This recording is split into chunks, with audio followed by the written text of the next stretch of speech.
Tumsifu Yesu Kristo.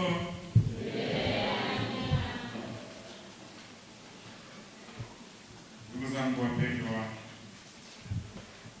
tupo ndani ya adhimisho la misa takatifu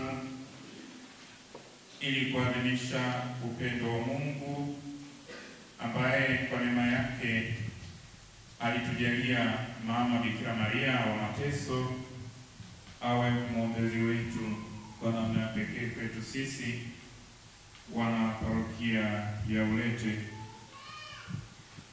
Ingawa sherehe hii ambayo inatuhusu sana sisi wana parokia ya Ulete huadhimishwa tarehe 15 Septemba,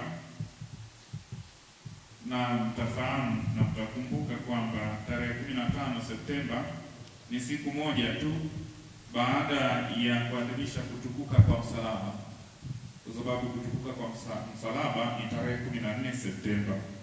Kwa hiyo siku inayofuata tu ya pili yake ndio adhimisho la Bikira Maria wa mateso. Kanisa limeweka hivyo kwa kusudi kabisa, kwa sababu kutukuka kwa msalaba wa Bwana wetu Yesu Kristo mkombozi wetu, kanisa liliona ni vema kuweka jirani kabisa baada ya kuadhimisha kutukuka kwa msalaba ambayo ndio alama ya ukombozi wetu. Siku inayofuata tuweze kuadhimisha ni kumbukumbu kwa kawaida, lakini sherehe kwetu sisi wana Ulete, kwa sababu ndio msimamizi wetu, ya Bikira Maria wa mateso. Na ndani ya adhimisho letu la leo tunamsimika paroko wetu mpya Baba Vitalis Msamba, ambaye alikuwa na kaimu kama paroko hapa. Leo tunamweka rasmi na kumwombea kwa Mungu ili aweze kutekeleza majukumu yake ya kichungaji kama paroko. Tunapenda kumwadhimisha tena mtakatifu somo wetu ili kumkabidhi paroko wetu na utume wake mikononi mwa Mama Bikira Maria, mama wa mateso, ili kwake awe kimbilio lake.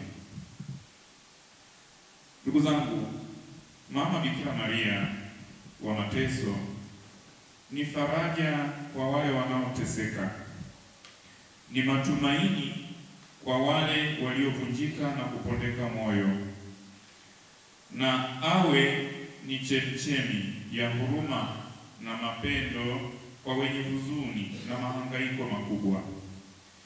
Kumbukumbu ya Bikira Maria mama wa mateso, Mtakatifu Papa Paulo wa Sita anasema katika wosia wake wa kitume ambao aliandika Marialis Curtus, yani ibada kwa Bikira Maria. Anasema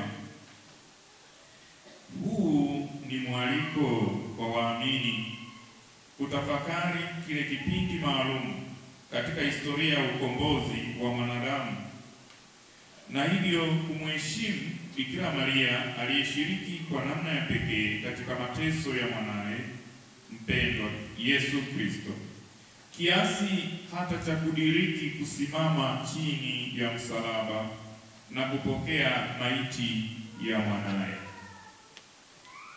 Ndugu zangu, tunapoadhimisha sherehe hii Bikira Maria mama wa mateso, Bikira Maria wa mateso, tunakumbuka hali ile ambayo ilipata mama Bikira Maria, na lazima tunapoadhimisha Bikira Maria wa mateso tukumbuke mateso aliyoyapata mama Bikira Maria aliye mama wa Kristo. Kwa hiyo kimsingi mateso ya Kristo hayawezi kutofautishwa na mateso ya mama Bikira Maria, mama yake. Mama Bikira Maria aliteseka pamoja na mwanae. Mateso ya Kristo yalituletea ukombozi, lakini mateso ya mama Bikira Maria yanaungana nayo, yanashiriki. Kwa hiyo tunasema mama Bikira Maria alishiriki katika mateso ya Kristo yaliyotuletea ukombozi. kama ambavyo tunafahamu sisi sote uchungu alionao mama aliyezaa mtoto wake anaposhuhudia mateso ya mtoto wake aliyemzaa. Na mateso hayo, mateso ambayo si mateso ya kawaida, mateso ya Kristo, mateso ya msalaba, ambayo si kwamba sasa basi bahati mbaya tumeshuhudia vifo na wengine sasa hapa katikati hapa tumeshuhudia pia wenzetu wameuawa katika mazingira ya kupigwa risasi kwa sababu ya vurugu zile zilizotokea hapa katikati. Wengine tumeshiriki, tumeona na tumesikia mlio wa bunduki, wengine tumeona kabisa, na wengine tumefiwa na ndugu zetu, tumeshiriki. Lakini hivi mateso tunayozungumzia hapa, uchungu aliopata mama Bikira Maria katika njia ya mateso ya Kristo, tangu kuhukumiwa kwake na njia ile yote, njia ya msalaba. Njia ya msalaba ambayo ina vituo vingapi? Vituo vya njia ya msalaba tunaposali njia ya msalaba huwa tunasali vituo vile vingapi? 14 cha 15 vituo, nacho ni vituo vile vile ni ufufuko. Ila kwa kweli kimsingi vituo ni vya mateso ni 14. Na mama Bikira Maria katika vituo hivyo vya njia ya msalaba anaelezwa katika sehemu ngapi? Yaani katika vituo vya njia ya msalaba tunapomuona mahali panapomueleza mama Bikira Maria ni kituo cha ngapi? Kituo cha ngapi? Kituo cha 4 kinasemaje? Yesu anakutana na mamaye. Ninyi mnadhani kwamba mama Bikira Maria anaonekana katika kituo tu hicho cha? Mama Bikira Maria alikuwepo tangu mwanzo Yesu anapohukumiwa na Pilato. Kwa hiyo tangu kituo cha kwanza mpaka kituo cha 14 mpaka akapokea mwili na kumzika. Kwa hiyo alikuwepo katika njia ya mateso, njia ya msalaba. Mama Bikira, mimi nadhani mama angemwacha mtoto wake kweli katika hali ya kawaida? Inawezekana hiyo? Hapana, mama Bikira Maria alikuwepo. Mitume wanaweza kuwa likimbia wengine.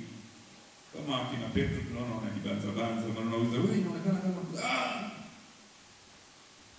mama singeweza kusema na mimi. Kama mama Bikira Maria angeulizwa, wewe inaonekana kama ni mama yake, bila shaka angesema mama, mimi ni mama yake. Nina uchungu na mtoto wangu. Kwa hiyo kama mama aliandamana na ile safari ya mateso ya Kristo tangu mwanzoni mpaka mwisho, alishuhudia kupigwa kwake mijeledi, mateso yale yote, anaanguka, anamuona mtoto wake akianguka, anasimama, anakwenda mpaka mwishoni. Yesu anapigiliwa misumari. Kituo cha ngapi Yesu anapigiliwa misumari?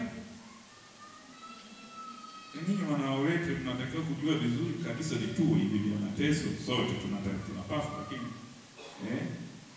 ni lini, ni kituo cha ngapi?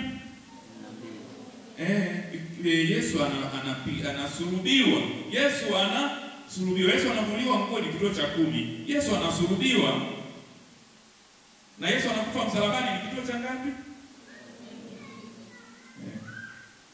Hebu mkafanye rejea ya hivyo vituo. Naona kuna matatizo katika kujua vituo hivyo vya njia ya msalaba. Hizo ni muhimu sana, maana ndio ukombozi wetu.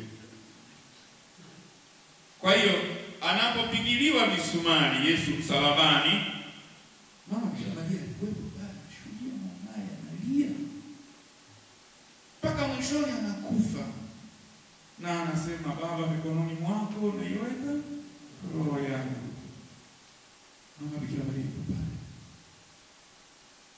tunasikia kadiri ya Injili ya Yohane, injili yetu ya leo,